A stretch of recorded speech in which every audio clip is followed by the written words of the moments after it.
I can't offer you the tricks of how to wield your shining diploma to ensure success. I can't tell you the answer to the age-old actor's dilemma. Should I move to New York? Should I stay in LA? And for goodness sakes, I cannot tell you what a Magna Carta is or what it even does. I literally don't know.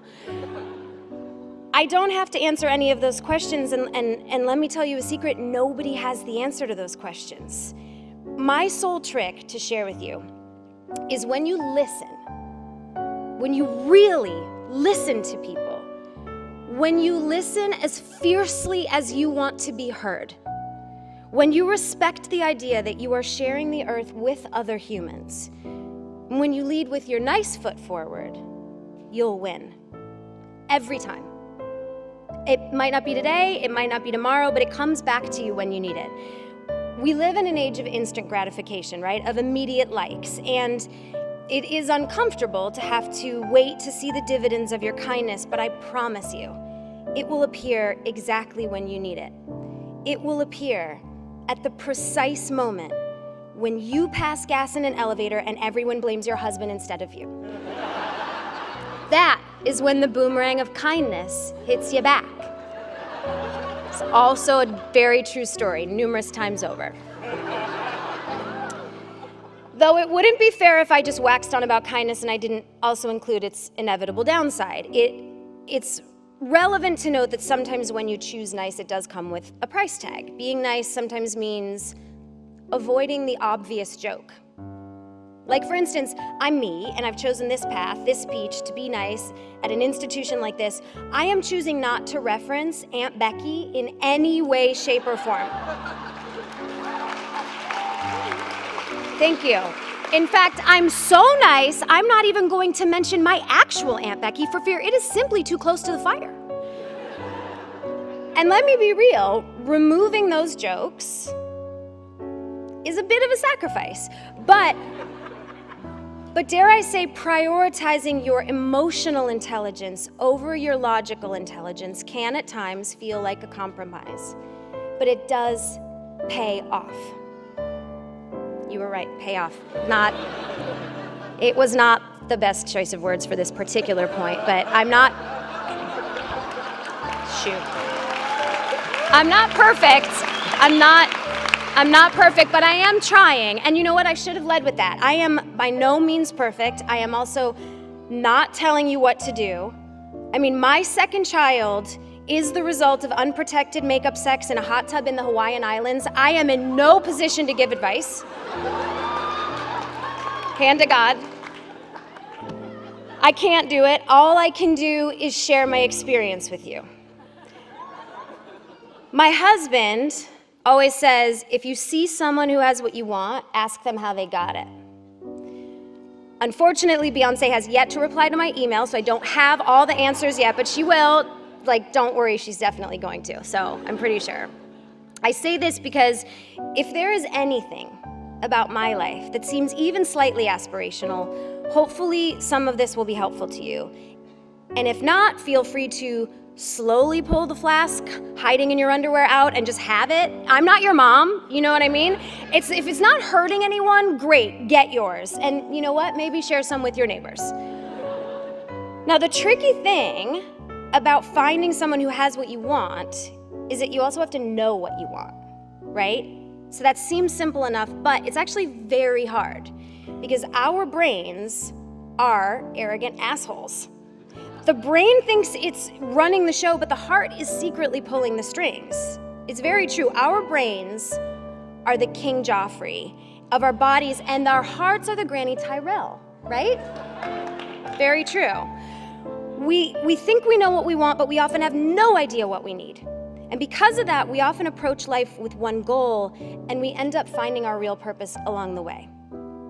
When I left New York and I came to LA, I had the singular goal of becoming the lead on a TV show. I had gained some experience in New York playing a naive, weed-obsessed sexpot in Reefer Madness. I thought, perfect, I'm ready for Los Angeles. Surely I will be embraced immediately. So I hopped on a plane, I arrived in the land where the streets are soaked in sunshine and self-tanner residue. I had the confidence of an overserved freshman at a frat party.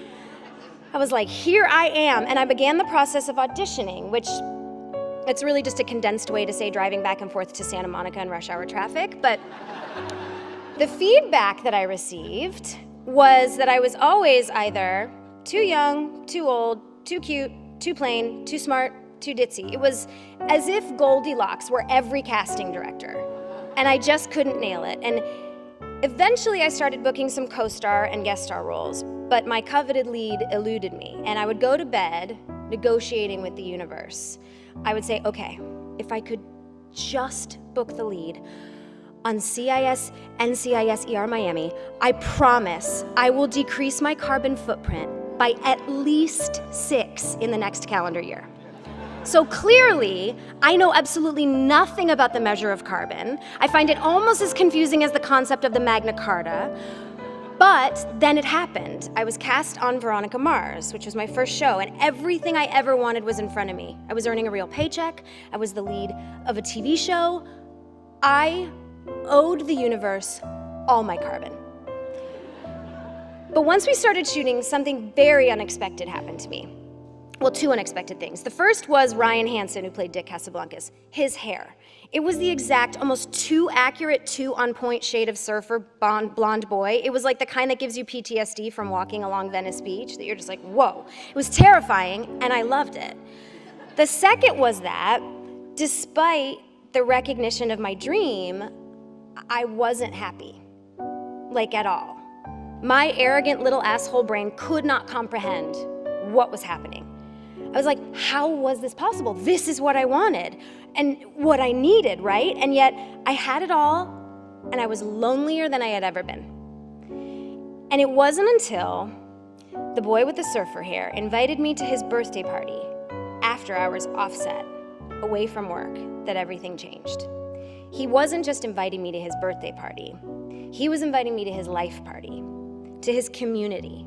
And I finally felt at home, and I made some of the best friends that I still have to this day. In retrospect, I know it wasn't the role I was looking for. It wasn't a paycheck or a titular character. What I really needed was friendship. So I want to stress to you, build your tribe. They will keep you alive. I'm also pretty sure that's what Beyonce would say. Speaking of pillars of an American entertainment, it is now the portion of the morning where I remind everyone that life is 50 Shades of Grey. I have to assume I'm the first speaker in an academic institution that has referenced the book 50 Shades of Grey, but we have already established that I dropped out of college. I have no right to be here, so this is where we've arrived. I don't know what you want me to do. In my life, there is only one concept that I have determined. It's that everything is gray. Every person, every question, every tragedy, even every victory, they all have nuance. Pay attention to the nuance. You all in this room, I feel like, know that better than anyone. You know it in your bones because you've devoted your time to building stories, building people. It's what you do. You are people architects. You read a script and you construct a walking, breathing human from the ground up. When we create characters, we're encouraged to make them 3-dimensional, right? In acting, 2-dimensional characters, they're at the least boring and at the most extreme irresponsible. We're told to embrace complicated characters. We are taught that you can't accurately play a villain until you find one thing about him that you love. One of my favorite producers has a poster over his desk that reads, "What does the villain want?" Because in art, we recognize all characters start with an empathetic motivation. On stage, we prioritize listening because we know the livelihood of the show relies on it. We are good at remembering those things when we make art. But in our daily lives, we tend to forget. When we shift from the stage to reality, nuance seems to get lost in the shuffle. In real life, we don't look for the one thing we love about each person. Complicated characters get cast out, and we view things 2-dimensionally. It's also becoming increasingly apparent we're not listening to each other, even though, like on stage, the livelihood of this entire grand show relies on it. The great news is we can all choose, right? When hard moments arise, you can lean on the experience you've gleaned in these past 4 years, and you can choose the nuance. You can choose complexity over simplicity. You can listen to others with open ears as if your next move depends on it. You can Sandy Meisner your life. So class of 2019, as you move your tassel from the left to the right and officially take the steps forward toward your forever, I encourage you, take them with your nice foot.